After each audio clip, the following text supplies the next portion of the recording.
Oh, welcome to the Snail Trail 4x4 podcast. If you like going off-roading in Toyotas, wrenching on Toyotas, camping in Toyotas, and maybe even poking a little bit of fun at Toyotas, and of course, hearing about how fantastic head units. Oh, that's a good one. How good head units can be in Toyotas. Then this is the podcast for you. That's right, ladies and gentlemen. My name is Tyler, and joining me for another episode of the Snail Trail podcast is that guy over there talking about head units. How you doing, man? Good. Thank you. How are you? Doing pretty good. I saw you kind of struggling there, like you didn't realize that you had to make something up. I had a couple of things. I didn't know which one I wanted to go with. Okay. And head units was a good one. Solved it for you. Yeah, thank you. You're welcome. That's what I'm here for. Vanilla ice over here. Yeah. Dun, dun, dun, dun, dun, dun. If you got a problem, yo, I'll solve it. Check out my hook while my DJ revolves it. Something like that. Yeah. Anyway, so happy Thursday, everybody out there. This is the episode of the week where Jimmy and I get to talk about things we've been up to. Yes. Some shenanigans we've gotten into, things going on in life, etc. So you guys can live vicariously through our mistakes and not make those same mistakes yourself. Although I would venture to say we have some listeners who are like, that sounds like fun. Let's go try that out and end up in the same mistake situation that we ended up in. I'm in the same doghouse. Yeah. Welcome to the club. The Snail Trail 4x4 Club. That's what we have here. All right. So, man, let's see. We got, we're in August still. We're barely almost there to September. Yep. Which means we still have a giveaway here from Hot Metal Fab. Brad over there is doing some really cool stuff, branching out the company, doing some really neat things with lasers and just custom fabrication stuff all over the place. So we have a gift card or store credit for anything you would like from Hot Metal Fab. If you're local, that could be a lot of really cool stuff. Anything you want done to your rig. If you have a project, you need something done at your house or your ranch or your apartment or your condo. He can manipulate metal like not very many people can. So a lot of really cool stuff. And if you're not local, he's got a lot of really neat stuff that he can make and ship out to you. So $250 store credit for Hot Metal Fab. And we will announce that winner here next week. Sure. I think. Something like that. Because you're going to be out of town? I think so. Okay.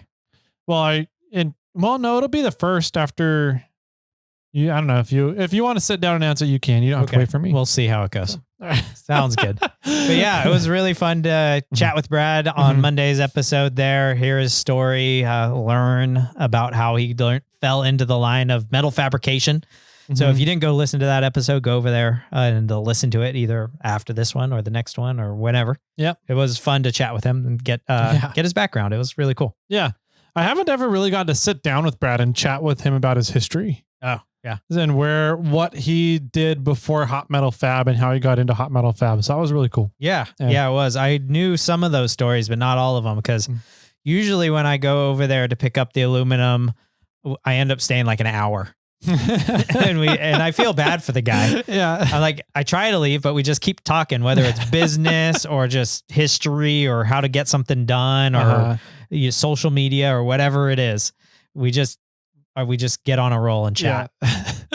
That's funny. Yeah, he's definitely one of the dudes that loves to sit down and chat with people. Yeah. So anyways, store credit for you guys. To get entered, go over to irate4x4.com and sign up for the monthly giveaway. All your options are there under the Snail Trail 4x4 forum. So you only have a couple more days to do that. So make sure you get on that if you're interested. And then after a couple of days, you get this. Yeah. You get a chance at this. You don't. Yeah, that's true. Which we probably shouldn't show, but it's out here anyway. Yeah, it's right up there. And for those that are listening to the podcast, I'm pointing at Jimmy's actually going to be putting a censored thing over this for the entire episode, so you guys can't see it. We'll look at it. No. Our good buddy Stellar Built is going to be next month's sponsor, and he donated a trash bag, a really super duper fancy trash bag from Dobinson's, who we've had on the show as well. Yeah. So, or we're friends with as well, which there's very few people that we're not friends with. So it's more Jimmy. Jimmy's friends with everybody. Pretty much. So, But yeah, get ready for that for the following month. A really nice trash bag from Stellar Built from Dobinson's. Yep. Let's see. Anything else? We have our reviews giveaway going on as always. So that is done through Apple Podcasts. Make an Apple Podcast account if you don't have one already. Anybody can make one. You don't have to have an iPhone or an Apple product to make one. I own 0 Apple products, and I have an Apple Podcast account. So same. You can do that for sure. Just go over there and leave a review under Snail Trail 4x4. So the Snail Trail 4x4 Off-Road Podcast. There is another Snail Trail podcast. I don't know if you knew that. I did not. But they haven't posted a new episode in like a couple of years now. Something like that. Google this. But it's not even off-road. It's like, I don't remember gardening. It might be gardening actually. Oh. But their picture is of a snail. Okay. Their logo. Yeah, it comes up whenever I search Snail Trail on my podcast app. That's why do you don't have it automatically subscribed? I do. Why do I search Snail Trail? I don't remember why I do every once in a while, but I do.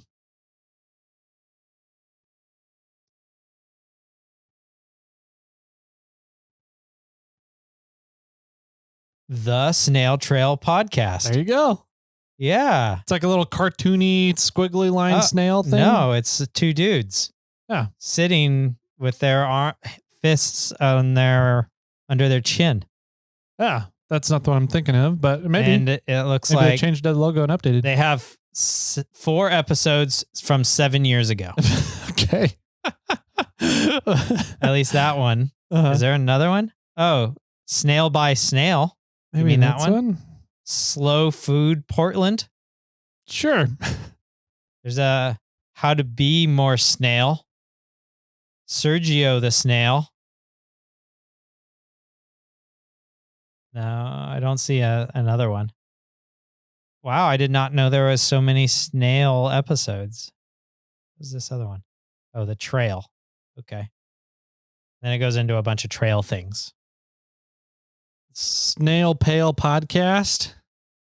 But the Snail Trail 4x4 Off-Road Podcast, Jimmy and Tyler Off-Road Enthusiasts, says we have 734 episodes. What the fuck? Oh, because of all the voicemails on Fridays and the extras during COVID. And yeah, damn. I would assume so. So we have 734? We are 100 more than we currently are sitting. Than our numbers show. Yeah. The episode numbers. Wow. Okay. That's crazy. Man, I wonder. Benji just texted me. Oh, hi, Benji. Yeah, hi, Benji.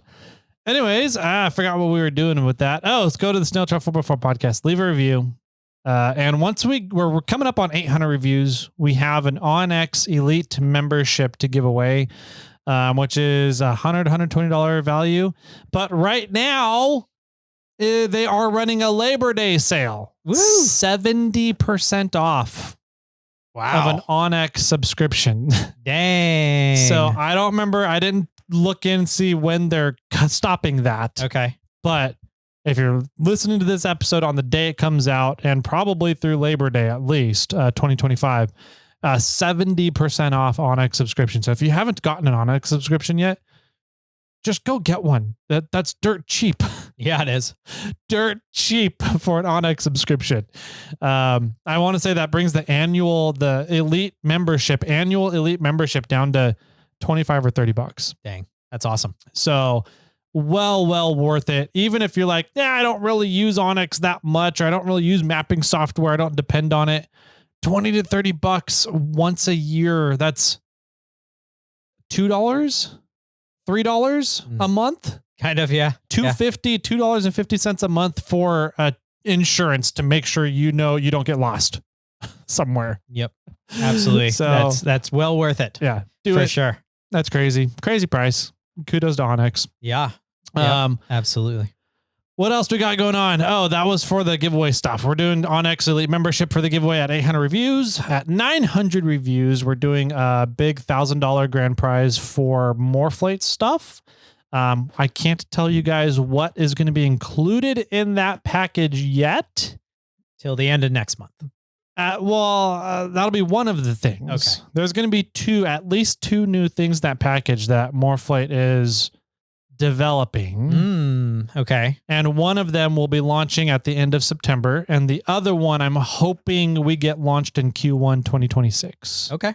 Nice. So it's some really cool stuff. That's going to change how things are done again. So, anyways, let's see. What else do we got going on? Not a whole lot else, I don't think. You know, you can always go check everything out on irate 4x4, where we're over there as well. I've written a few reviews or a few comments. Tyler follows the Toyota thread and the 4x4 Ford axle thread. He likes that one a lot for some reason. I don't know why. I like axles. Yep. And then we have our Snail Trail 4x4 forum where you guys can write comments on every single episode that comes out, because they're automatically posted there as well. And you can comment down below of each individual episode, which is kind of fun. Yep. Cool. Yeah. All right. I guess without further ado, then let's take a quick break. We'll hear a little bit about Onyx Off-Road, and we'll be right on back with Thursday's episode of kind of what shenanigans Jimmy and I have found ourselves in this week. Hey guys, I love going out wheeling and I love playing in the outdoors, and one of the main tools I rely on for all of the activities is Onyx Off-Road. Onyx keeps me in the know, it keeps me on the trails, and it keeps me from getting lost so that I can make it back home to my family and friends. There's tons of tools and data available for outdoor activities on the app that helps you plan your next trip, and it helps keep the adventures rolling. Start your free trial over at onyxmaps.com. Hola, buenos dias, amigos. ¿Qué pasó, señorito? I'm good, thanks. Yeah, good. Molto bene, grazie. Molto bene.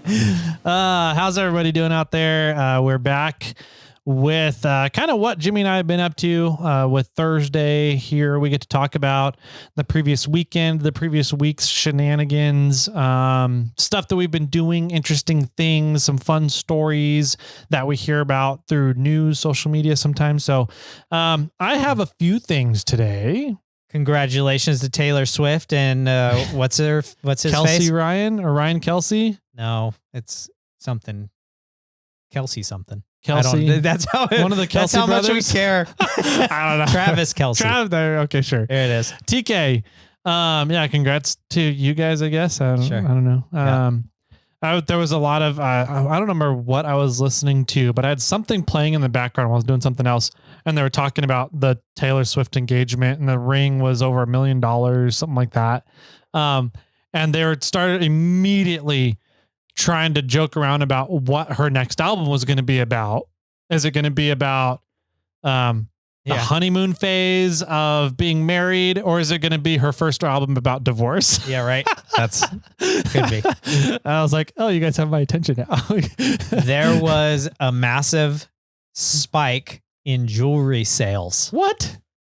Yeah, across the nation. Like they showed a graph on Good Day this morning. What? Jewelry sales were like just sort of flat. And then when they, which was yesterday for us, and but it was, what was it, Tuesday when they got engaged, supposedly, there was a spike in jewelry sales. Wow. And they're assuming it's because Taylor Swift got engaged. And her ring talk. I will say a fun statistic was when I got married, there was a nationwide spike in Fireball and White Claw sales. Yeah, there was. So Fireball and White Claw, I think you guys owe me some royalties, just saying. That, or you owe COVID some royalties. That too. Because I think most people are just drinking their sorrows because they were being cooped up. It wasn't the fact that you got married during that time. Jimmy, no. That's not how this works.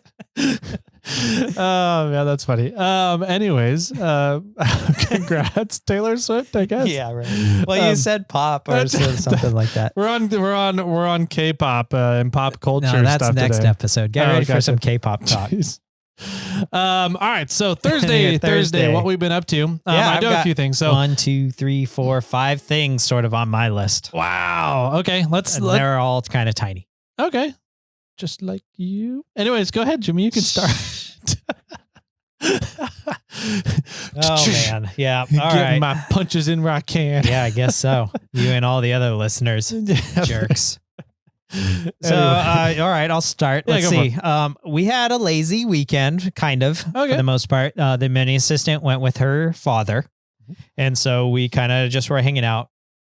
I don't know what got into us, but we didn't want to really go out. Okay. So we didn't do much. We didn't go out anywhere for the most part. We did on Saturday night. But Friday night, we just wanted, Friday night was the conclusion. This is why. Friday night was the conclusion of week 1 of teaching for the assistant.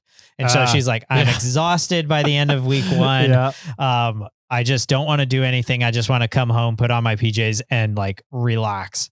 And I was like, no problem. I'll make you dinner. Mm-hmm. We'll just relax. We'll just, put on some TV. So I made some peanut butter honey. No, black bean patty, honey and chips and popcorn. Burger patties. Okay. And I went and found a recipe and I was following the recipe and I needed to go buy some supplies from the grocery store. One of them was adobo chilies and sauce. Yeah, okay. And I was like, man, this stuff's spicy. Like, I'm surprised it calls for this. And I'm like, I wonder if the assistant's going to be able to handle this. And so I made the recipe. I put the adobo sauce in. I put the chilies in. I, did all this stuff, and I added tomatoes to it just because we had extra tomatoes laying around, and it didn't quite. I think I just added too much tomatoes or something. It didn't quite solidify a burger. Yeah. So it kind of was like these like ground beef, texture stuff. It wasn't so much as stuck together like a burger. But anyways, I'm like, these are gonna be spicy, babe. Like, the recipe is called for like a lot of spicy things, and I hope you can handle it. She handled it, but she did not like it very much. Oh, okay. And then she went and looked at the recipe, and she's like, what, asked for 1 chili, not 1 can of chilies, right? I'm like, Jimmy. I was saying to myself, like, man, 1 can of chilies, these things are spicy. I don't know if she's gonna I loved it. I thought it was fantastic. I made like 8 patties. She ate 2, and I had 3 that night, and then I had like 3 more the next day in like a burrito. Yeah. And they were spicy and super good. But the assistant was not too thrilled. Not too thrilled. I think she ate it because she sort of felt bad. Yeah. But I heard about it all week, all weekend, about how and she would tell me like, man, my throat's really hot. And then that evening she's like, man, my stomach's feeling bad. And like the next day or so, she's like, I feel like I have a bomb in my lower intestines. Like, I'm like, I'm so proud of you for eating a spicy thing. Anyway, so that's a fun story. Regardless to that, good.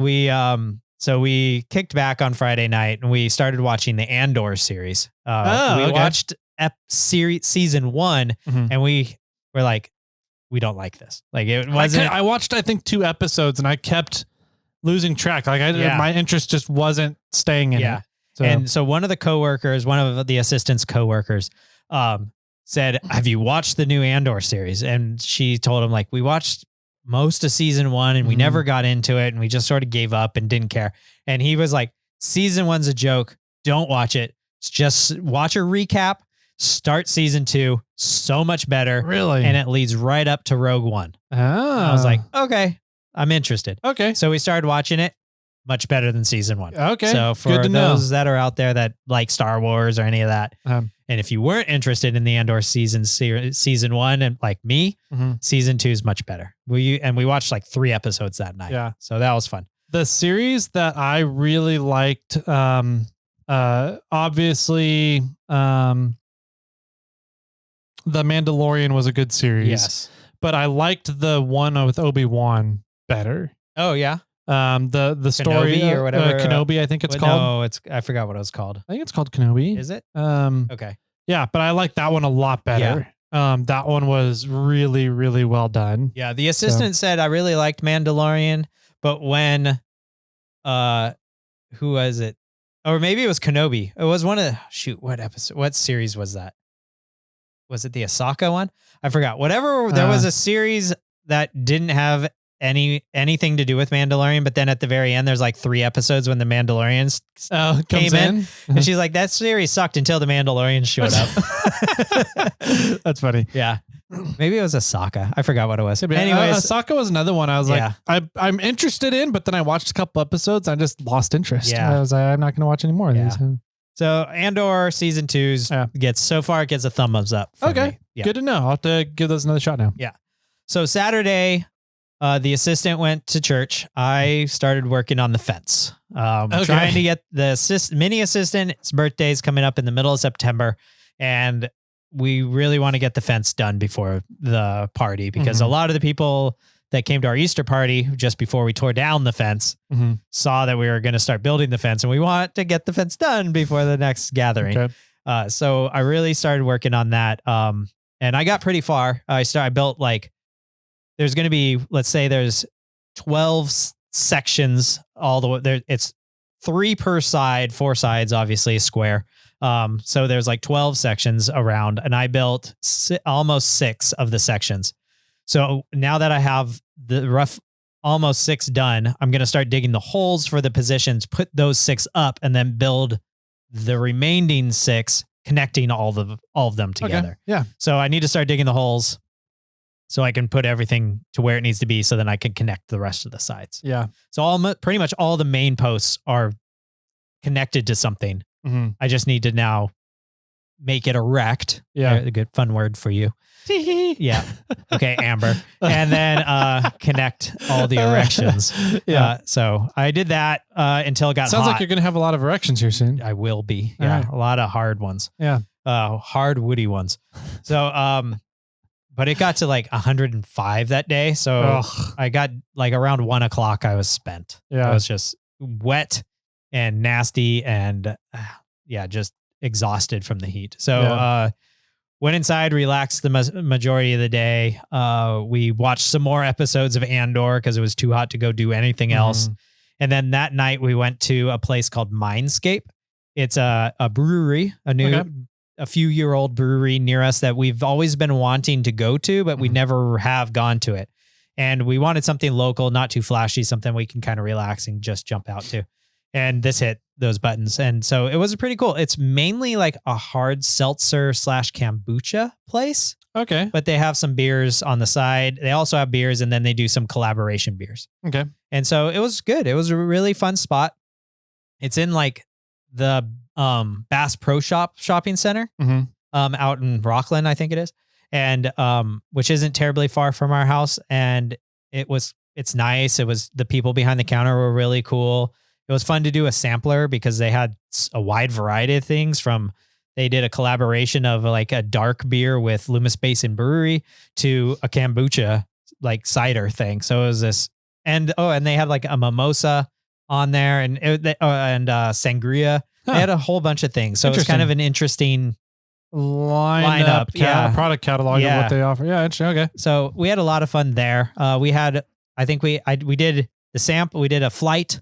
And then we got a one full beverage, and then we went home, and I think we watched another episode of Andor. Okay. So I think we're about halfway through that now.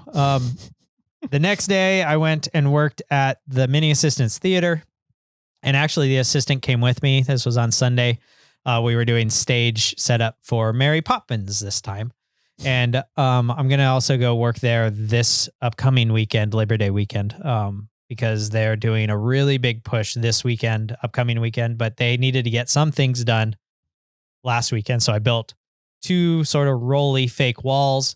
And then this upcoming weekend, I'm going to go work there Saturday and Sunday because they're building a huge 2-story fake doorway thing, but it's going to not fake. It actually is going to be a doorway. It's going to be this 2-story structure with stairs going up to a doorway that people have to pass through for stairs to walk down on the backside. But the whole wall's got to be covered so that people don't see, because other people are going to have to be walking behind that wall during the show. And they want it as skinny as they possibly can get it because it's got to get stored away off stage too. Oh, geez. Yeah. And so I'm like, well, you're going to put a 200-pound man roughly 8 feet up in the air and you want it skinny? Yeah, that's going to be... Okay, we'll see how this works. Might have to do some extendable legs that drop down or something, some feet. I think we're going to have to do some types of wheels that will drop the whole structure on the ground. Yeah. And then you press the wheels and it lifts it back up. Yeah. Something like that. So anyways, that's been racking my brain to figure out how to do that. Because I asked them for the show me the idea. I want to think about how to kind of get this going. Mm-hmm. I don't know when I kind of fell in line of being like one of the main people, but I don't know. They set engiginers. Yeah, I don't know. I'm not sure. They always are like, we got the project for you. And I'm like, okay, I'm a little worried. So anyways, that was the weekend for the most part. Mm-hmm. It wasn't a whole lot of automotive stuff, but on Monday I did install a new head unit in the Tacoma. Yeah. So I installed some China brand. It's like Dasaita, Dasaita, Dasaita brand. Android Auto, Apple CarPlay head unit in the Tacoma. I've been so excited to have a replacement radio in there now after dealing with all this stupid old school Toyota technology. Yeah. They should have never tried to do things on their own.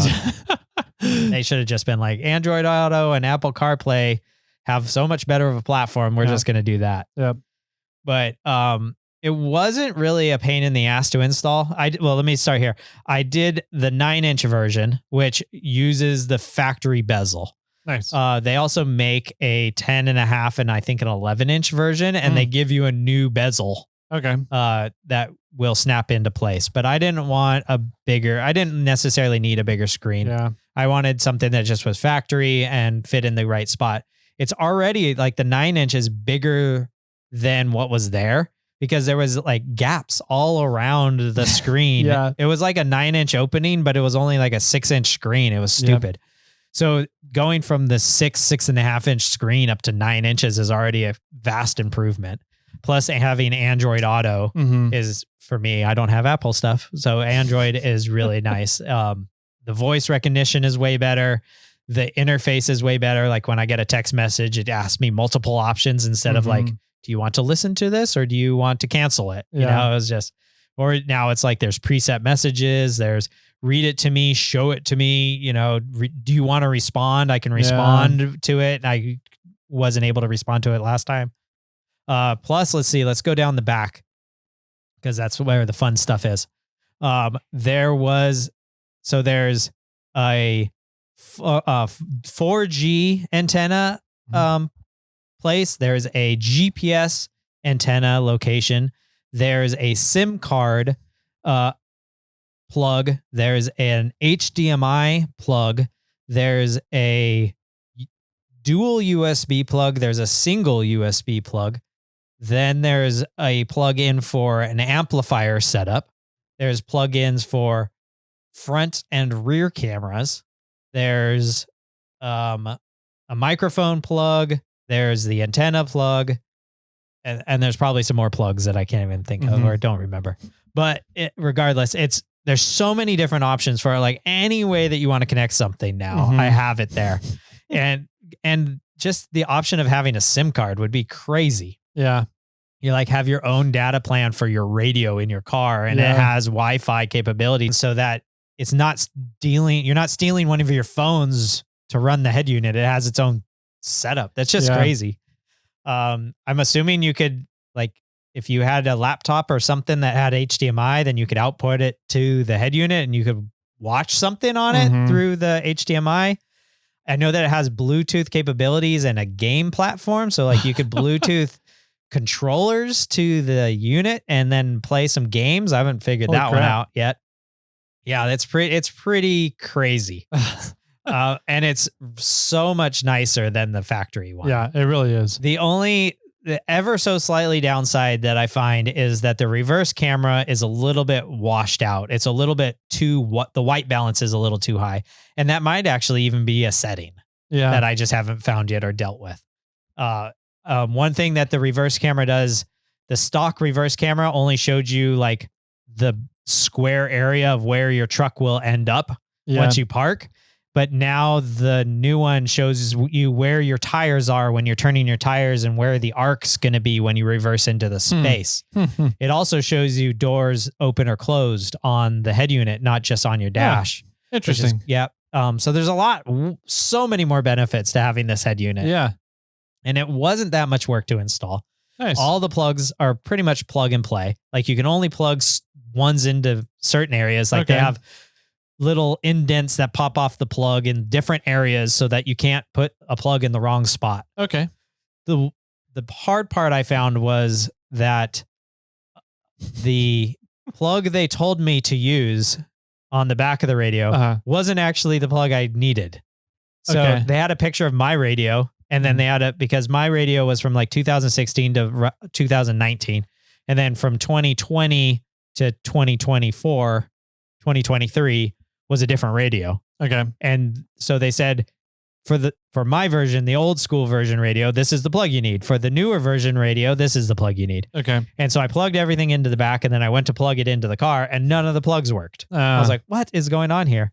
So then I went and grabbed the other plug, and I plugged that one in, and that one worked. So it came with both plugs. It came with both adapters. Yes. Okay. Gotcha. So it had everything there. Yeah. And the thing was, it was like the instructions didn't quite match the situation. Yeah. So I don't know if they just had their photos in the wrong spot or the instructions were wrong, or my truck, because it's the tech package, had a different connecting setup. I don't know. Let's see. Another thing that was sort of interesting is at some point you're connecting some wire on the back of the radio to a USB plug that then you plug into the back of the radio. And this one's so minor. It's silly, but they gave you two USB plugs. One was black, one was gray. And the plug coming out of my dash was gray. So I went to plug the gray one into the plug, and it didn't fit. Gotcha. And then I went and grabbed the black one, and it worked. And I'm just like, okay. So there's a little bit of like, you just have to figure out what plugs into your system. Yeah. But everything is there. But everything's there, and everything only fits one way. Yeah. Right. So you can't cross it up for the most part. The only there was two camera inputs, and I didn't know which camera input worked for my rear view camera. Okay. And the one I plugged it into first, when I turned the car on and put it in reverse, didn't work. Okay. And then when I put it into the second one, it worked. There you go. That was pretty much the only kind of like questionable thing. Okay. Otherwise, install was great. Super easy. There was a ton of cables now because of all this stuff. Yeah. But it all fits in there. Like there's tons of room back there. So you just sort of shove things down and move things to the sides. And it all fits, which is great. I guess another negative or another kind of question I had about it was it came with its own microphone. Right. So like I wired this microphone up to my steering column, and I pushed it down on my steering column, and sort of sits there, and it blocks my odometer, but I don't really ever look at the odometer. So it doesn't necessarily matter to me. But I'm kind of like, why can't I just plug in to the microphone that was there that's already in the truck? So I might try to figure that out eventually and see like what cable is the microphone. Yeah. And can I cut the microphone off of the input to the radio and plug it into the one that's factory. The factory one, yeah. And see if that will work. Yeah. Maybe. But besides that, everything worked out fine. It's so nice to have a better radio. Yeah. There's a little bit of a learning curve, especially because there's a whole bunch going on it. A lot more features. Yeah, the Android Auto, you hit the apps button, and all these apps come up, and you can play Onyx Off-Road right on the head unit. And like, I haven't done it much besides just driving around, but when I click Onyx Off-Road, it pops up like a driving map, and I'm driving around town, and it looks like I'm driving, where I'm at, and it looks like what's on the phone. Yeah. So I'm assuming if you like search a map or a trail, and it would still show it to you. Yeah, I would imagine. Yeah. And it's probably getting that. I mean, obviously it's getting the data from your phone. So as long as you have, like, let's say Fordice, semi-bad example. Let's say Rubicon, because there's no internet service on the Rubicon. So if I have the map of the Rubicon downloaded, the offline map downloaded on my phone, I'm sure it'd work just as fine. I would believe it would. Yeah. So not that I'm going to take the Tacoma out on that trail, but. Oh, come on. But it's still a fun thing to use for all the trails around. Yep. So yeah, I'm super excited for that. So nice. It took me a long time to install because I shot a video. It would not have been a long time overall. But what would you guesstimate without shooting video for the install time? Maybe 2 to 3 hours. Okay. Yeah, that's not bad. No. And then most of that is just figuring out the cables. Yeah. Like the pop the bezel off. It's literally like you just pull it. Yeah. And it pops off. 4 10 millimeter screws to pull the radio out. Okay. Unplug the radio, take it to your dash or take it to a desk, plug all the new things into the back of the radio, whatever you want. I ended up plugging everything in and shot the video, and then I took it out and I unplugged half of the stuff on the back of the radio and put it back in because I don't need the SIM card. I don't need the 4G antenna. I don't need a Wi-Fi antenna. I don't need a bunch. I pulled out the dual USBs. I don't think I need those. Yeah. It is why I think it's why I haven't tested it, but I think it's wired up to the other USB that's already in the truck, and it's already wired up to the auxiliary. So it's like there's already ways to connect it. Yeah. Not to mention just the Bluetooth. So I pulled off a bunch of the stuff off the back anyway. So plug everything into the radio that you want, plug it into the vehicle, wire it back in, then you snap the bezel back on and make sure that you got the right review camera and you're set. Yeah. Nice. Yeah. How much is the head unit retail? Oh, I think it was around 500, 3 to 500, I think. That's not bad. No, and it's totally worth it. That's not bad for upgrading that old shitty entertainment system and to going to a way better Yeah. voice recognition software makes the difference. You're like, I just don't want to spend $500 to get rid of the shitty voice recognition. Dude, it was bad. I mean, I said it before. It's like I call, like my father's name is Ron. So I would be like, call Ron Black. And it'd be like calling Rhonda Samurai. And I'm like, calling Samurai. I don't want you to call Samurai James's wife. Call my dad. Call Ron Black. Calling Rhonda Samurai. I'm like, this is so bad. I would call the assistant, I'd say her real name and it would just be like, we don't recognize this name. I'm like, what do you mean? You don't recognize it was so bad. And so now to have it call the right person the first time and I don't have to futz with the radio so much, to be able to hit the speaker button on my wheel, the talk button on my wheel, and then have it recognize it the first time and not have me look at the radio, hit cancel or hit, make sure that it's doing the right thing is such a peace of mind. Not to mention that I can respond it, like I can have it talk to me about my text messages and then me talk back to it on how I want to answer. Yeah. Is a really nice feature too. Yeah. And then it does all the Bluetooth and apps and movies. Like if I had Disney Plus and Netflix, I think on my phone, I could probably watch those driving down the road. Probably. Which is crazy. I bought a dongle. It was $120, I think, 130. That allows me to watch, turns my infotainment center on the 350, the dually, into a computer, a TV. So, heading out to Hurricane or Moab or something, I can watch John Wick movies the whole time. Right? It's crazy. Yeah. And I think not that I do. It's only if like I'm writing passenger, right? Yeah, so of course. Yeah. Well, and that's what I think that's going to be a nice feature for the assistant and mini assistant, right? It's like on we can throw in a movie yeah. and they can watch a movie on this. Yep. Instead of one of them dinking on their phone and one of them playing on a tablet or something. Yeah. So yeah.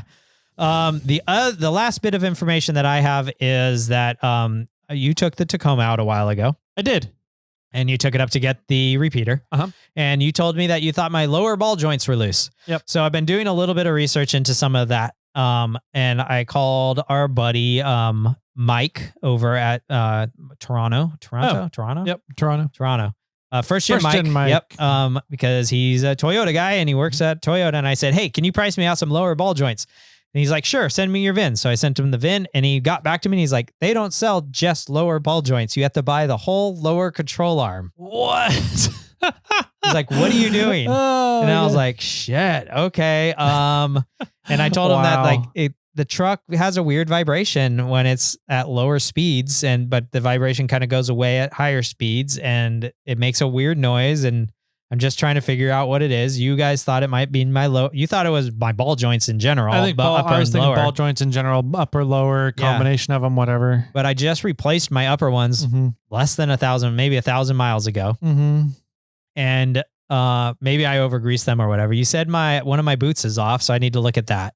Which maybe that could cause some of the vibrations, but Yeah, to know that the lower ball joint is only sold as The control arm. the everything. control arm, that's kind of crazy. Yeah. So, what we talked a little bit, and pretty much we're going to try to rule out tires first. Okay. And make sure that the tires aren't the problem. I did rotate the tires a while ago, and he's like, "Did you balance them?" And I was like, "No, but they feel okay." And he's like, "Well, you should have them balanced if you're trying to figure this out." So, I wanted to talk to you a little bit about balancing beads. Okay. Because I know you like your balancing beads, and you've had them in multiple sets of tires. So I'm thinking about throwing some balancing beads into the Tacoma's wheels. I have 33s. What weight amount of beads should I be throwing into the tires? My opinion, 33s, 8 to 10 ounces. Okay. I think once you're in 35s, and like 35s to 40s are kind of like 10 ounce range, 10, maybe 12 ounces if you're really off balance. And then 40s and above, you're looking at 12, 14 ounces. Okay. But 10 ounces seems to be a good magic number that works for a lot of vehicles. But I've always used 10 to 12 ounces from 36s to 40s. Okay. So 33s, 8 to 10 ounces. I don't think it's a bad out of balance. No. So maybe I'll start with 8. Yeah. I mean, you can always add more beads. It's a pain in the ass to take them out. So yeah, right. Putting them in is a lot easier. Yeah, sure. And one of the things I've noticed is that there's a ceramic bead, and now there seems to be a thing that like tempered glass beads. It used to be airsoft BBs, so plastic essentially. And then like they were like plastic, but like not solid. They're hollow plastic. Okay. Like an airsoft BB is. Yeah. And then they went to full plastic, solid, and then they went to ceramic. And that was kind of the last iteration I had heard of. And then you were looking and you found tempered glass ones. Yeah. And it seems like every jump up is a jump in durability, longevity, and how clean they stay inside your tire. A tire preservation Yeah. sort of thing. Yeah. So that's the further you go up to tempered glass, the more clean they're going to stay, the less clumped up they're going to get from each other from gumming up together. Yeah, I understood. Okay. And I know that what was it? There was one of them that I don't even know if it's an option anymore really for tire beads, but like over time, it actually broke down the inside of your tire, like the rubber of it. And I don't think those are available anymore. Yeah. Right. I don't remember what those ones were, but ceramic and tempered glass and the plastic aren't anything that does that. So, sure. I would imagine tempered glass is going to be kind of your best option. Sure. Especially if you're in, I would guess like high temperature change areas. Like I'm trying to think of what could happen inside your tire. Like, not much. If it's airtight, there not much other things can get in there. But if you pop a bead while on a trail and you get shit in your tire, that could gum stuff up, and that may be where tempered glass could come in handy. But I don't know. I would just go with ceramic. That's what I've always used in the past. It's always worked out really well. It's always been a good option until they kind of started moving towards tempered glass. So I'll look at it. I'll look online on Amazon and see which ones are available. I'm probably not going to de-bead the tire to put these in. So I'm probably going to pull the valve cores and do it the slow way. Just make sure then you have the really small beads. Yeah. Okay. Not the bigger ones. Yeah. The bigger ones, you kind of have to pop a bead and throw the bag in there or throw them in by hand or a funnel or something. If you want to go into the valve stem, there's 2 different size tire beads. Typically you need the really small ones for the valve stem. I made that mistake once and ordered them up thinking they were small enough and got them in. They wouldn't go through the valve stem. I had to de-bead the tire and feed them in by hand. Yeah. That sucked. Yeah. I'll figure that out, I guess. But okay, that was it. So I'm still trying to diagnose what the hell's going on. And I feel like it's the front end, first gen mic. I think so too. I feel like it's in the front end. Okay. I don't know. I can't get it to one side or the other, I feel like, but it was definitely in the front end. Yeah. He thought one of his thoughts was the carrier bearing. in the rear. But I feel like it's more coming through my steering wheel than it is my butt. And it's not, it's like it's coming through the steering wheel, but it's not steering the wheel. I don't know if that makes sense. Yeah. You're not having like a loose steering thing. Like it's not your tie rods are loose and it's pulling your steering wheel around. Right. Your steering wheel stays very solid, but you can feel the vibration coming up the steering wheel. Right. So, yeah. Yeah. I do know that every morning, for the most part, when I drive out of my driveway, there's a little I feel like a little slip happens in the vehicle. Yep. But I I'm agree. cranked hard. And when I'm pulling out of my driveway, I'm cranked hard passenger. Yeah. Doing almost a U-turn. And I feel like there's this little slop at when it hits a certain point in my steering. And so I might put the GoPro out on it. I might try to put the GoPro in different spots and just kind of do some diagnosis to see what's kind of happening. Yeah. But, or maybe I'll just do some U-turns out here in the parking lot for you. Yeah. And then the thing is, it might all be because I don't think any of this problem happened until I put the lift on it. And so I wonder, I've been thinking about lowering my front end a little bit because I think it's at the max, roughly 3 inches of lift in the front. And my rear is only an inch or so. Okay. And so I've been thinking about taking the front down. Okay. 1 or 2 inches, 1.5 inches or something like that. Okay. And trying to make the truck more level. And I wonder if that would obviously be better on the suspension components. Yeah. But I wonder if that would solve some of this problem too. Maybe. What does your lift entail on that truck? So it's a Bilstein 5100 lift kit.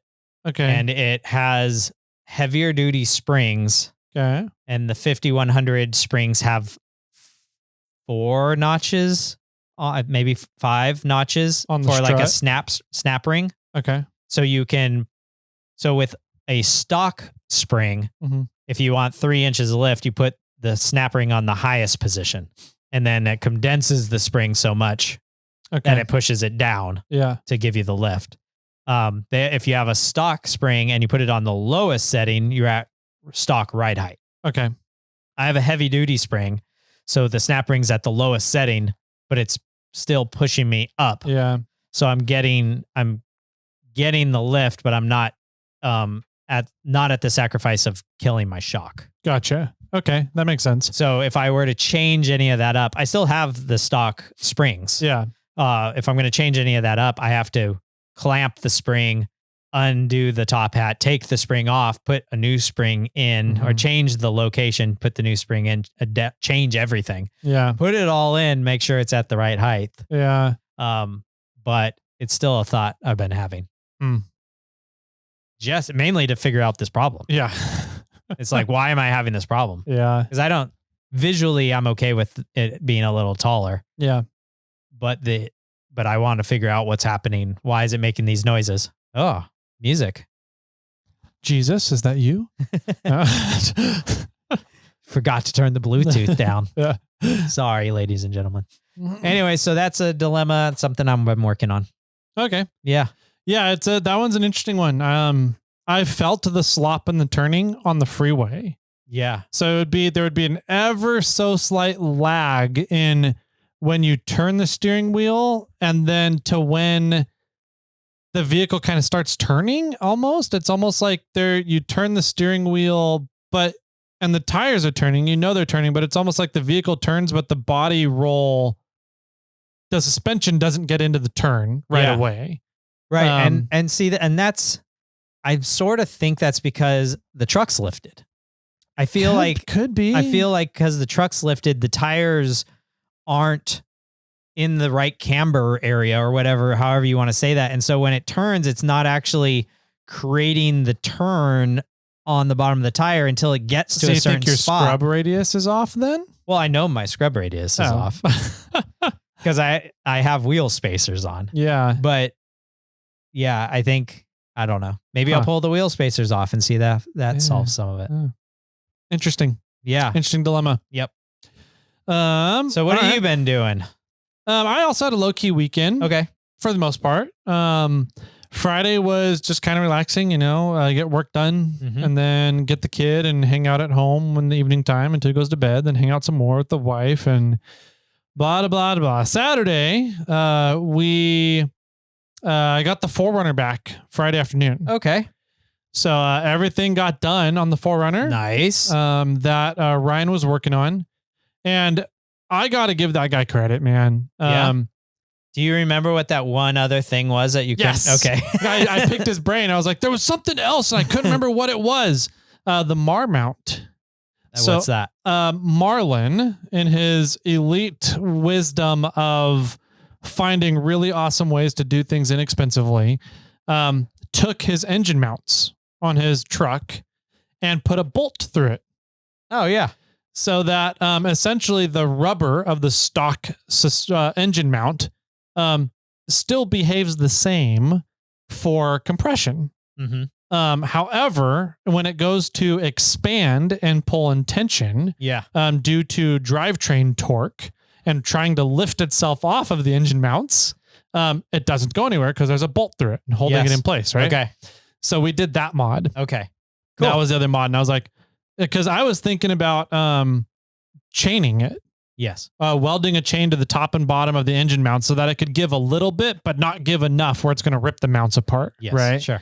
And I was like, I like this bolt option so much better. So we did that too while we were in all that. Cool. And you only need to do that on one side.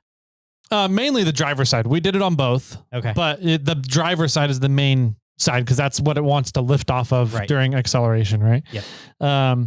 So anyways, we did that as well. And I was like, that's another really great, super good add-on that's easy and inexpensive to do. Yeah. So I did that as well. I got to give Ryan credit though. That guy, he's always, and like, I love the stuff, the way his brain works and how he builds stuff. Cause he can build really handy stuff out of nothing, out of scrap metal he has laying around. Right. Yes. So he does that a lot. And so I have this image in my head of him being kind of like a MacGyver, right? Where he he cobbles shit together in these really cool ways. But when it came to a full pull the engine out, put a new clutch on, do crossover, do all these other little things, redoing the valve cover gaskets and the tube seals and all this other stuff at the same time, I was like, is this going to go back together appropriately? Is this going to go back together completely and thoroughly? Or is it going to be cobbled together with scrap steel? Right. Okay. And he did an awesome job. He not only did an awesome job, but he found a bunch of, I don't want to say a bunch of, he found mainly vacuum lines. A lot of vacuum lines are going out, and they're just cracking. And so he replaced a couple of them with scrap vacuum lines he has around and some new silicone stuff that he has around, put them on. But he was like, yeah, this line here. And he showed me it all as he was going through it. He goes, this line here is not good. This line here, you should probably get a replacement. Just do all your vacuum lines. Just find a vacuum line kit and do them all. And I was like, okay, that makes sense. But there was a couple other things too. There was a big crack in my brake booster, a vacuum line. And I was like, maybe that's why my brake booster's not working that well. That would be my guess. Yeah. But we fixed that and it's still not working great. Oh, I still get kind of brake fade, as things heat up and get really warm. Yeah. So we didn't check the one-way valve. Okay. On the brake booster while we were there. So that's kind of next to check before I just replace the booster. So there's that. Anyways, he did a great job, really thorough. And with a lot of care in minor details. Good. Yeah. So, but the engine is back. It is running really nice right now. Oh, good. While we were in there, we redid the spark plugs. Yeah. And like when I pulled the spark plugs out, I was like, yeah, these aren't too bad. They're all got a clean burn. All the cylinders look like they're burning great. But I was like, yeah, I could probably replace them or rerun them. And we're just like, just get new spark plugs while we're here. Yeah. In order to replace the spark plugs on this engine, you have to pull the intake plenum. Oh. So intake plenum's already off. Yeah. Just replace them while we're here. Might as well. Okay. One of those things, right? Yep. It's like, I'm this deep. I might as well do these things. Yep. And so we got dual electrode spark plugs. And as I was sitting them before I put the new ones in, I was looking at them. I was like, oh, my old electrodes are really worn down. Yeah. Way more than I thought they were. Okay. So now having new electrodes with a full spark happening, the engine's running really good right now. Nice. Okay. So we took the 4Runner up to Signal Peak on Sunday. Oh, cool. Yeah, we were sitting around Sunday morning like, hard line or easy what are we line? going to do? I skipped the first hard line, took the second hard line, which is kind of an easy line, but it's not the easiest line. Did you start from Eagle Lakes or did you go up Rattlesnake Road? I went Eagle Lakes. Okay. Yep. So I went around the front side, up Eagle Lakes, and then there's the first kind of split off that goes straight up the hill. Yeah. That loose rocky section, we skipped that. Got it. And then the second one where the kind of the swampy area was, we went up that. Mm-hmm. And so we didn't take the other easy way around. Sure. Anyway, so we went up that, went up to the lookout. The secretary has never been to the Signal Peak lookout before. Oh, wow. I guess this Signal Peak has been one of the things I'm like, she would really enjoy this trip, and we've never done it. Yeah. So we ended up just being like spur of the moment Sunday at like 9 a.m. Okay. Let's just go up and do Signal Peak today. Yeah. Okay, sure. Perfect. I will say driving the 4Runner around before, it wanted to do 65 to 67 miles per hour on the freeway. That's just kind of where the engine was happy cruising at. Okay. Now it's really happy cruising at like 75, 76. Ooh. So almost 10 mile an hour gain of from new plugs primarily. probably the new plugs. And my vacuum guess. lines. Yeah. Would help, but And vacuums too. So, yeah, going up, everything was great. At a couple of times on the trip though, I got clutch fade and brake fade. So I don't know what could be causing those. What causes that? well, usually those happen from heat or vacuum pressure. Okay. But there's no vacuum in the clutch system. I'm pretty sure there is. Really? I In the think master so. cylinder? Or the clutch slave. The clutch slave is only fed hydraulic line through the line. master cylinder. So yeah. maybe there could be. I'm not 100% sure. There definitely is on the brake system. Yeah. But I'm pretty sure I'm going to look at the clutch, the clutch, not slave, the master cylinder and see if there's some vacuum lines connected to it. Maybe something got connected in the wrong spot. Maybe. I don't know. It's I don't, because with, I don't know if I've done the and you put a new clutch in, right? I did put we put a new clutch in, and it works great when the engine's cold. But once it was getting hot, especially climbing up Signal Peak, it's just 2 miles of just straight uphill. Yeah. Pretty much. Like the engine never overheated. The temperatures never went over like 195, which was awesome. But at one point the clutch pedal just went to the floor and then popped. I shut the engine off and I was like, okay. And I like hit the clutch pedal again. And it had resistance again. I was like, the fuck just happened? Yeah, that's weird. So I'm not sure there, but it did it twice. And both times went back to normal after shutting the engine off. And I don't know if shutting the engine, the clutch system in that rig is all a separate, completely separate system from the engine, from electronics, from vacuum. I don't know. Yeah. Maybe you need to bleed it. Maybe I need to rebleed it and see if air got in. Yeah. That's the only thing I could think of. So, anyways, the trip to Signal Peak was awesome. Nice. The 4Runner did great. What did the secretary think of it? She enjoyed it. Yeah. She liked the lookout up there, that little, my summer home, the stone cabin. Yeah. It was cool. She liked looking down the canyon and just the view from up there. It's really awesome. Bowman Lake and all. Yeah. Spalding, I think. Is it Spalding, that one? Okay. Yeah, I think you're right.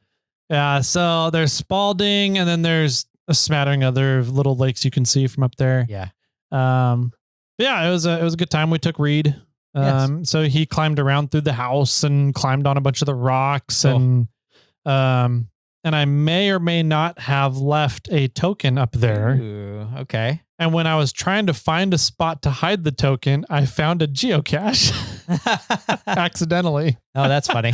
So I was like, that looks like a good spot. We'll put it there. Yep. It is a good spot. Yep. There you go.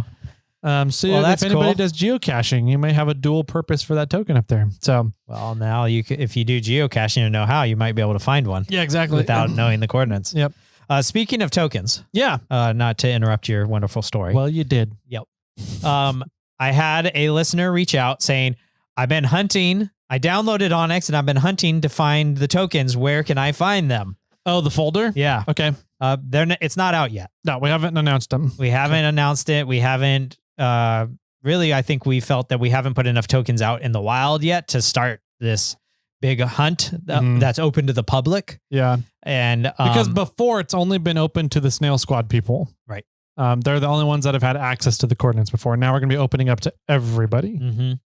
So we want to get a lot of tokens out before we really open it up. And I think for the most part, we've only have like 13 tokens out minus somewhere around there. Minus some that have been 20, out for a few years, which we don't even know exist or not anymore. Yeah. So we are kind of waiting till we get at least another dozen tokens out there, which I don't think will be that hard. I have to send some tokens out. I'll probably try to do it this week to at least 3 or 4 listeners that have reached out that are willing to hide tokens and just get them scattered throughout the area. Plus Tyler and I are going on some fun trips here this upcoming week, and we'll probably hide some more tokens out there for people, and it'll be out. But so just keep listening to the podcast and then we'll announce where to get it. And the folder will probably be off of the Snail Trail 4x4 website to be able to get the code and to download the file that you can put into Onyx that will show you where everything is. Yeah. So that's how it's going to work eventually. But right now, nothing's released. Yep. So soon we're just working on it. Teasing you guys. Yeah, we keep teasing you about it. Keep teasing you about where we've hid things or are going to hide things. So just keep your ears open, keep things ready. I either have to tell somebody where coordinates of a token by mid-September, or we're going to maybe release it by then. So we'll see. Cool. Yep. All right. So you had a good time at Signal Peak. Had a great time. You hit a token, or didn't. Yep. Maybe I hit multiples. Signal Peak was fun. The trail's in decent shape. The mud hole area is a little bit of a disaster zone. The first rocky area mud hole, or the off camber, which mud hole? There's only really one mud. It's like a small little meadow area. Like 3/4 of the way up. Yeah. Yeah. Okay. Yeah. So that little mud hole area is kind of becoming a disaster. I can see. I mean, especially during springtime, it's now like 30 feet wide, 40 feet wide, something like that. No. Yeah. It's getting pretty bad. But the rest of the trail is just getting overgrown. Oh, really? The trail is narrowing because brush is just encroaching on it. And either the club that maintains that trail hasn't gone out to maintain the shrubs yet, or they've stopped maintaining it. I don't know. But it's definitely... Does a club maintain that trail? Supposed to be, yeah. Oh. There is a club that does it, or that has the adopted trail for it. I don't remember who it is, but I remember looking it up in the past and getting in contact with them about the mud hole, and they were just kind of like, "Yeah, we're watching it." I was like, "Okay." But anyway, so it's getting overgrown. If you have a full size vehicle, you're gonna get pinstriped going in there. If I didn't have the wrap, I probably would have gotten pinstriped. And I wouldn't be surprised if there's little micro holes in the wrap in certain spots. It's getting narrow. So the club needs to go in and re-widen the brush, maintain it. Which also is just amazing to me Signal Peak is not a lightly used trail. No. It's fairly commonly used, and nature is still reclaiming it. So it's just impressive, the power of nature and how quickly it will reclaim trails. But the rest of it though, if you have 31s and no lockers, there's going to be 2 or 3 spots where you're going to struggle. Just you have somebody pull you through it and you'll be fine. If you have lockers and 30, like a rear locker and 33s, you're not going to have any problems. Really? Yeah. Even that one like rock that juts out like 100 yards up the trail. Yeah. That's not bad at all. So it's wide enough to drive around that thing. Yeah. And people have kind of driven around it. quite a few. If you have a long wheelbase, it's going to be tough. You're going to have to kind of 3 or 4 point it, but you can do it. Yeah. Yeah. I remember a long time ago, I went up there with Brennan and he was newish to the off-road game. And he like did this 4 or 5 point turn around that rock, and I was in Bobcat and I just drove over it. Yeah. And he's like, whoa. Yep. But I can imagine if I was in Charlotte that I couldn't drive over it. Yeah. You know, I'd have to try to drive around it. Yep. Yeah. Yeah. Within the 4Runner with the, 107-inch wheelbase and 45 degrees of steering, you have no other way to go. I just went around it. I just went bloop and scooted around it really easily. You drove up the wall on the driver's side and just cleared it with your diff? Passenger side. So I went up passenger and just kind of took my passenger tires over the edge of it and cut it hard before the tree on the other side. So it worked out great.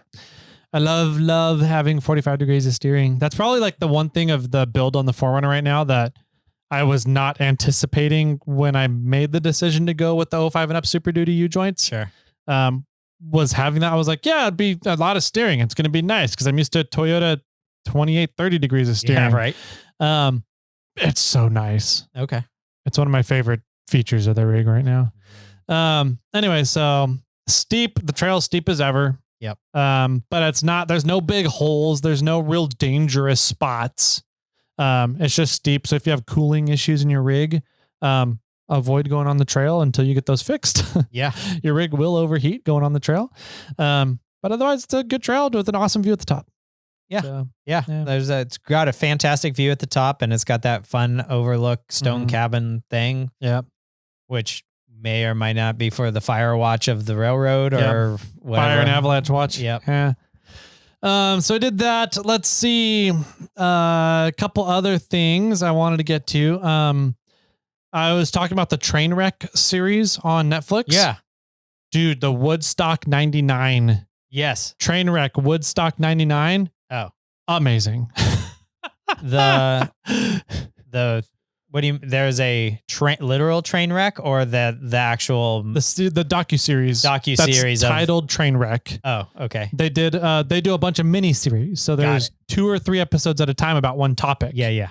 And this quote unquote train wreck that they did was on Woodstock 99. There's a whole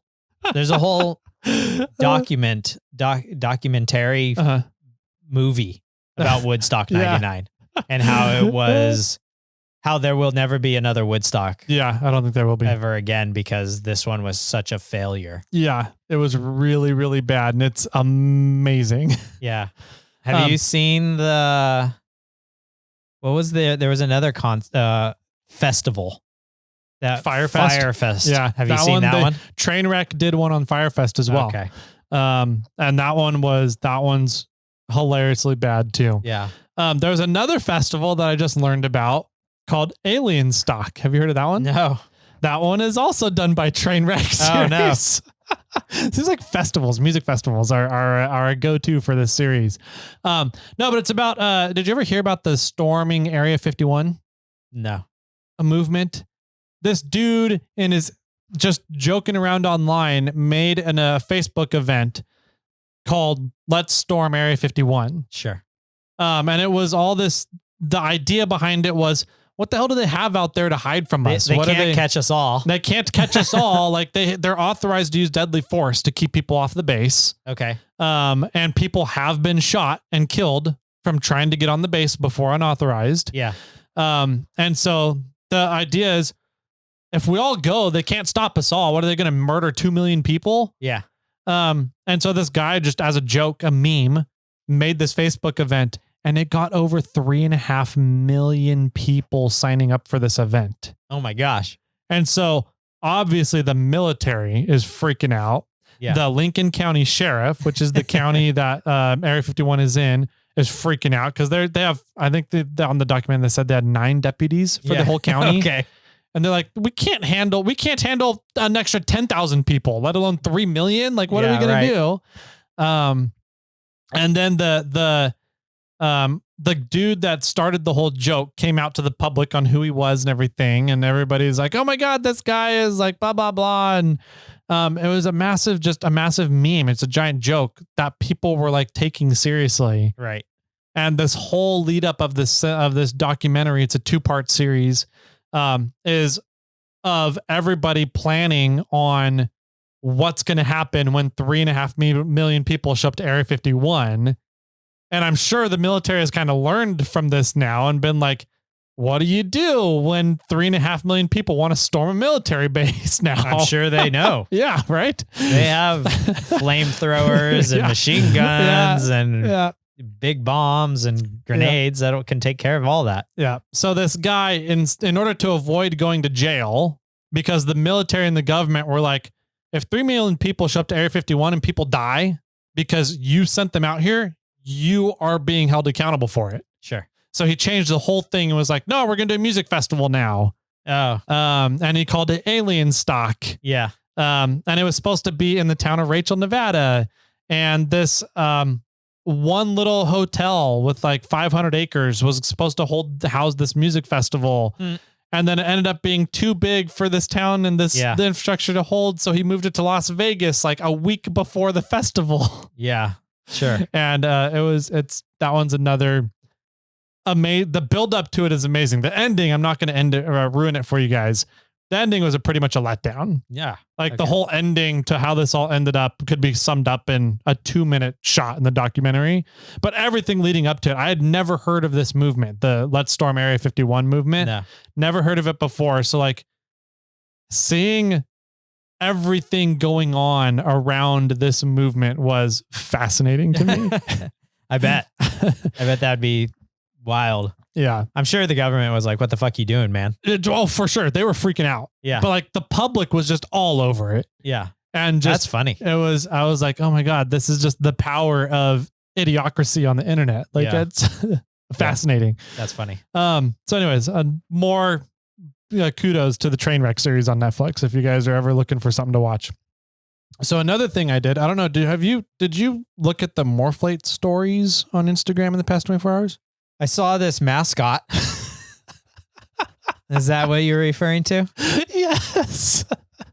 Yes, that's what I'm referring to. Didn't you have a mascot, this guy already? We have a compressor. Yeah. So the 10.6 compressor got turned into a mascot. Okay. That's what it was. Because I was like, you already had a mascot. Why are we going back? Why are we doing this again? Like, what's happening? I was wanting to find a way to make an air hub mascot. Yeah. Right. Okay. The compressor mascot thing is going to be the one that's going to stick around. I don't know if I'll keep around the air hub one. Why not? But I thought it was perfect. It's pretty great. I will say, but it's very masculine. It's very masculine. So all I did was I told AI, I said, here's a product that I have. Can you make a mascot illustration from this product? Yeah. Okay. And it said, okay, here you go. Yeah. And I got the picture and I immediately went, well, yeah, I guess there's no other place to put the slide valves. So I just didn't think that through at all. Yeah. And it was very surprising. It's essentially, our air hub turned into a cartoon illustration and with, it's got legs and arms and a face and eyeballs and a mouth and in between its legs is this thing dangling there and it's the slide valve of the air hub. Yeah. And it looks like a giant cock. It does. Like it goes down past the dude's knees. Yep. I was just like, oh my God, this is going to be amazing. I did not think that through, but I'm curious what other people think about it. I thought it was hilarious. Yeah. I've gotten probably 60 to 70 DMs in the past 24 hours from that story of just people that are like, you need to keep it and use that. So here's our air hub mascot. I want the air hub mascot. And you need to make the compressor mascot a feminine version somehow. Oh, that would be interesting. Give it boobs somehow. Yeah, or something. Well, you got boobs. Make the two parts the of two the cylinders pop out. Oh man, that'd be hilarious. I might just play around with that now. Yeah. Anyways, so that was a fun highlight of my day this week. Yeah. The highlight of my week this week was having AI give our mascot a giant penis, and then getting to share it with everybody purposefully sharing it, but accidentally getting a giant penis. So that was fun. And then I've been putting this off to talk about it on an episode. A company made a billet aluminum dropout Dana 80. Really? Yes. Okay. So this, I have what axle do you use? custom housing. Okay. Custom housing, but you can use Dana 80 ring and pinions, Right. which from the factory are less than $500. Oh, that's nice. Yeah. And they're massive. They're 11.25 inch, I think, 11.5, somewhere around there. Okay. These massive beefy ring and pinions, and somebody made a billet dropout carrier to fit stock Dana 80 ring and pinions. Yeah. Which means you can also get the factory e-locker for the Dana 80 and put that in there as well, I believe.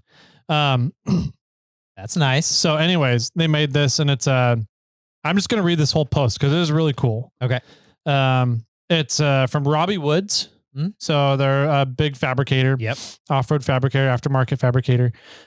Most of the real innovators are dead or retired. We are living in a time where you can have an idea, talk about it a bunch, hire other talented people to execute the bulk of the work, and get credit for said innovation or new ideas. Nowadays, everyone is a legend. Everyone is a builder. Everyone is an expert. Everyone's got a 3D scanner. Everyone's got CAD, and mostly everyone is full of shit. The old school dudes, the ones that would hit up the junkyard and tear some shit apart, stay up all night after work with a pair of calipers, making it better, figuring out how to get that idea out of their head and onto paper. Those are the innovators, the builders, the legends that paved the way for all of us new age guys. That's how I'm doing it. And I'm going to keep doing it this way. I've torn more transmissions, differentials, steering boxes, and drivetrain parts apart than I'd like to admit. If I get interested in something and finding one and tearing it apart so I can learn something useful, then I apply what I've learned into whatever I'm building. They say the necessity is the mother of invention, and this is true more times than not. I needed a differential with 40 spline locker options. Okay. I wanted an e-locker specifically. I had to have a big ass ring and pinion to take 40 to 44 inch tires and high horsepower. And most importantly, I wanted to apply the buy once, cry once mentality to my newest third member. This billet Dana 80 won't be cheap, but you'll always be able to buy ring and pinions for under $500, and you'll always be able to find good parts for them. This is the Robbie Woods 80, a billet aluminum case, symmetrical bolt pattern, race grade pinion support and oiling system, 5/8 12-point Reed aircraft bolts, multiple 40 spline locker options from ARB, E-Locker, Torsen, etc. 1480, 1410, 1350 yoke options, 4140 preload nuts, shimmable pinion support, perfect pattern easy, load bolt future cases. So he has cases in design and research and design for load bolt. Okay. To add load bolts to. Off the shelf ratios from 331 to 538 gear ratios. Wow. Okay. Uses all Dana 80 rebuild parts and kits for stock Dana 80 stuff. Shaved ring gear high clearance. The RW80 short coming soon with 3 inches less length using TubeWorks' duplex style support. But here's some pictures. Sounds amazing. It is phenomenal. And I've been holding on to this one for a really long time, trying to find a spot in an episode to put it in and talk about it. I am really intrigued about the symmetrical bolt pattern. Mm-hmm. So you could turn it into a low pinion or a high pinion. Essentially, yeah. You just need a reverse cut gears, or if you don't care about that, then yeah. Yeah. That's cool. Mm-hmm. Looks fantastic. Yeah. Dang. It looks really well thought out. It looks like there's a lot of little details in there that make a big difference. Yeah, I mean, a billet dropout carrier is not going to be cheap. No. I mean, our TubeWorks, I want to say a TubeWorks built third member is $5,000 to $6,000. Okay. I haven't seen price point of where this one's going to land at, but being able to buy ring and pinions for under $500 and use stock Dana 80 parts. Mm-hmm. That's going to be nice. That's pretty nice. Yeah. And it's got the power or the strength to hold up to a lot of power and some big tires. And 40 spline axles. Yeah. Yeah. So pretty cool. Shout out to Robbie Woods for coming out with that and coming up with that out of his head and making it all work. Cause I love dropout third members. Yes. Me too. They're really cool. That's why I think of one of the main reasons why I did my axles the way I wanted to, cause I wanted to utilize a big ass dropout third member. And this one's even bigger. Yeah, it is. So are you jealous? I am a little jealous. I kind of want one. Yeah. So time to build some new axles. I'm bored with my Super Tundras. Yeah. Time to go bigger. Time to go to some Super 80. Yeah. Some Robbie Wood 80s. Yeah. Yeah. Do it. Yeah. No, I don't. No, I don't have any use for it. Like, I'm not going to break these ones as it is. I don't know. But if you do that, then I can have your old ones. That's fair. Okay, good. Yeah. Glad we got that covered. Okay. So yeah, that's I think all I got kind of updates for what I've been up to. Got some wheeling done. Got the Forerunner done, got some wheeling done. That's awesome. Yep. There's still a few things I need to get I need to redo the rear T-case output flange still. Again. Yep. And I need to put the new link on, the lower link. Okay. And then paint everything really. Sure. So dang. So you're pretty close to getting ready for the Moreflate Roundup. Yep. Almost there. I got to pull Bobcat into the shop and tear apart the steering box. Okay. Tear that out and put the new one in. Mm-hmm. So I think that's pretty much it. And then I'm going to do like a complete run through of Bobcat. I have been neglecting Bobcat because I just have been doing so many other things. I'm going to check the fluids. I might even, like we were talking about spark plugs on this episode, I might change the spark plugs and wires on that truck. It's been a long time since I've done that. Mm-hmm. You know, just give it a good little run through on some, electrical stuff and some, what I need to figure out? I need to figure out my starter because I thought I had my starter solved and then my starter started failing again. Yeah. So I don't know what it is. So I need to figure out that 12-volt signal wire that doesn't seem to be sending anything down it. Yeah. I wonder if you can just bypass that wire. I can. And I could run a switch into the dash. Yeah. And you have to flip this switch to run to, whenever that's literally your starter switch. You don't turn the key anymore. Yeah. Maybe you have to turn the key and press the clutch. But that it'll be a special combo of how to start the truck. Yeah. But I mean, that might be the backup. Yeah. Like if I can't trace that wire back and find out if it's broken or cut or where it goes or what, then I might have a new little toggle switch inside the dash somewhere. Yeah. A safety I think lever. you could set it so that you have the key past accessories on, and then once it's on, that kind of triggers the starting relay, but it doesn't send the signal over to start it until you crank the key, right? Yeah, probably. So you just put it to on and then flip your little toggle to send just press wire that up until the down the truck wire. starts. Yeah. Yeah, maybe. Yeah. So that might be, maybe I'll just have two loose ends inside the cab, that I'm tapping just to get it to go. Yeah. But you just have a little battery under your legs and you kind of take the wire and put it right on the top of the battery real quick. All right, we're good. Yeah. Something like that. Mm-hmm. So I got to figure that out. I've got to chase that wire back, see what's going on. Mm-hmm. And then, power steering and just fluids and whatnot and get Bobcat kind of ready to roll for a weekend. Sweet.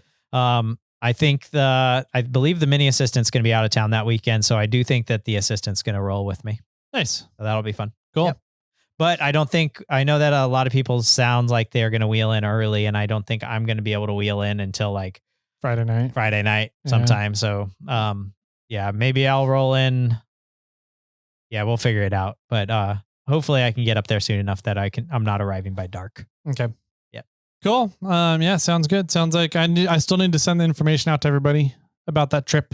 Yeah. That's invited. So, if you're listening to this and had originally talked with me about it before in the past, I haven't forgotten about you. I just haven't sent out the information yet. So I'll get that out before the weekend here. Right. Yeah. And everybody's invited. I guess everybody's invited. I can't stop you from camping, but I'm only paying for up to 30 rigs. So you're not invited into the VIP section. Yeah. Yeah. But if you want to come up to the Rubicon and camp in the springs, you're more than welcome to. Yeah. Yeah. Cool. I think that's it for this episode. All right. I think so. Sweet. If you guys want to get a hold of us, there's Instagram, email, Facebook, irate 4x4, and our voicemail, which you go over on Fridays. Call us and leave us a voicemail message about anything at all, and we will listen to it and respond on air for Friday's episodes. That's 916-345-4744. Did I miss anything? Nope. I think that's it. Jimmy, final words for everybody out there. Oh, let's see. I was surprisingly shocked about how much I liked kombucha. Interesting. Yeah. Okay. I did not expect to like it. Okay. I didn't think it was bad at all. Cool. Yeah. And with that, my friends, keep crawling.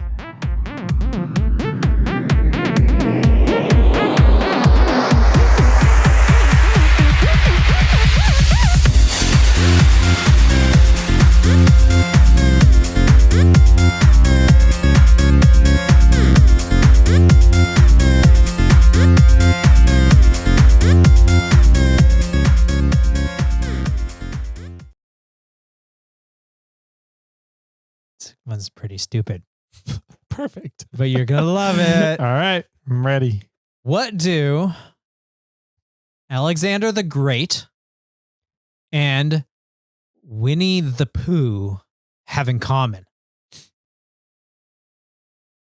When they get together, they have a great poo? No. I don't know. They both have the same middle name. Okay. All right. This Yeah. one's pretty stupid. Yep. But you're going to love it. It's growing on me. Yeah. It's like slowly hitting and you're just like, yeah, all right. Okay. I get it. You got me on that one. Yeah. Yep. All right. Very true. Yep.